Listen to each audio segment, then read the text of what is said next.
जय श्री राम मित्रों। तो आज हम पढ़ते हैं अर्थशास्त्र का अर्थ व व्यष्टि अर्थशास्त्र एवं समष्टि अर्थशास्त्र। अर्थशास्त्र है जो उसका अर्थ क्या है, व व्यष्टि अर्थशास्त्र के अंदर जो व्यष्टि अर्थशास्त्र एवं समष्टि अर्थशास्त्र या माइक्रो इकोनॉमिक्स या मैक्रो इकोनॉमिक्स, इन दोनों को देख लेते हैं ये है क्या क्या नहीं। तो अर्थशास्त्र का अर्थ, तो अर्थशास्त्र है जो अर्थशास्त्र सामाजिक विज्ञान की बहुत शाखा है जिसके अंतर्गत वस्तुओं एवं सेवाओं के उत्पादन, वितरण, विनिमय, उपभोग का अध्ययन किया जाता है। अर्थशास्त्र है जो सामाजिक विज्ञान की बहुत शाखा है जिसके अंतर्गत वस्तुओं सेवाओं का वितरण, विनिमय एवं उपभोग का अध्ययन किया जाता है, यही अर्थशास्त्र है। तो अर्थशास्त्र के पिता एडम स्मिथ को अर्थशास्त्र का पिता कहा जाता है। इन्होंने एक पुस्तक लिखी थी वेल्थ ऑफ नेशन 1776 में। यह प्रमुख राष्ट्रों की पूंजी, इसका वेल्थ ऑफ नेशन का हिंदी में नाम है, जिसमें दुनिया के सभी देशों की संपत्ति के बारे में बात कही गई है। एडम स्मिथ जो स्कॉटलैंड के निवासी थे, इनके लिए अर्थशास्त्र का पिता कहा जाता है। लेकिन अर्थशास्त्र एक पुस्तक है जो इतिहास प्रसिद्ध है, जो राजनीति से संबंधित है। यह पुस्तक अर्थशास्त्र नाम की पुस्तक चंद्रगुप्त मौर्य के आचार्य चाणक्य जी ने लिखी थी। अर्थशास्त्र के प्रकार, तो अर्थशास्त्र को दो भागों में बांटा गया है, व्यष्टि अर्थशास्त्र या माइक्रो इकोनॉमिक्स या समष्टि अर्थशास्त्र या मैक्रो इकोनॉमिक्स।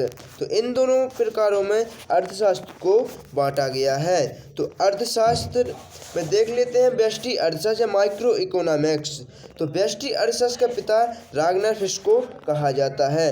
व्यष्टि अर्थशास्त्र है जो इसके पिता रागनार फिस्को कहा जाता है। व्यष्टि अर्थशास्त्र के अंतर्गत हम बहुत छोटे स्तर पर बात करते हैं। व्यष्टि अर्थशास्त्र है जो एक परिवार या एक इकाई का अध्ययन करती है। तो आइए इसका अर्थ इसे इस तरह याद रखते हैं हम।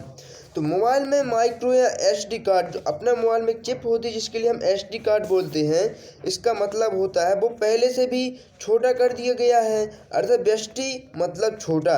व्यष्टि अर्थशास्त्र के कुछ उदाहरण इस प्रकार भी हैं। प्रति व्यक्ति आय, तो व्यष्टि अर्थशास्त्र के अंतर्गत प्रति व्यक्ति आय यानी एक इकाई या प्री कैपिटल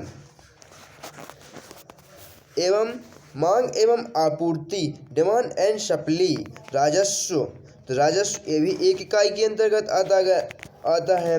उपयोगिता, कीमत सिद्धांत या मांग का सिद्धांत, यह भी व्यष्टि अर्थशास्त्र या माइक्रो इकोनॉमिक्स के अंतर्गत आते हैं। तो आइए देख लेते हैं समष्टि अर्थशास्त्र के लिए या माइक्रो इकोनॉमिक्स। समष्टि अर्थशास्त्र के पिता जॉन किंग्स को माना गया है। तो समष्टि अर्थशास्त्र इनके पिता जॉन किंग्स को माना गया है। इसके अंतर्गत हम बहुत बड़े स्तर पर बात करते हैं।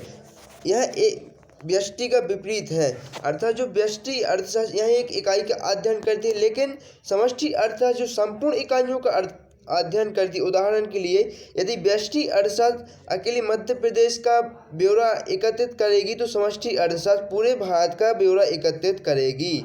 अर्थशास्त्र की व्यष्टि अर्थशास्त्र एक इकाई का और समष्टि अर्थशास्त्र संपूर्ण का अध्ययन करती है।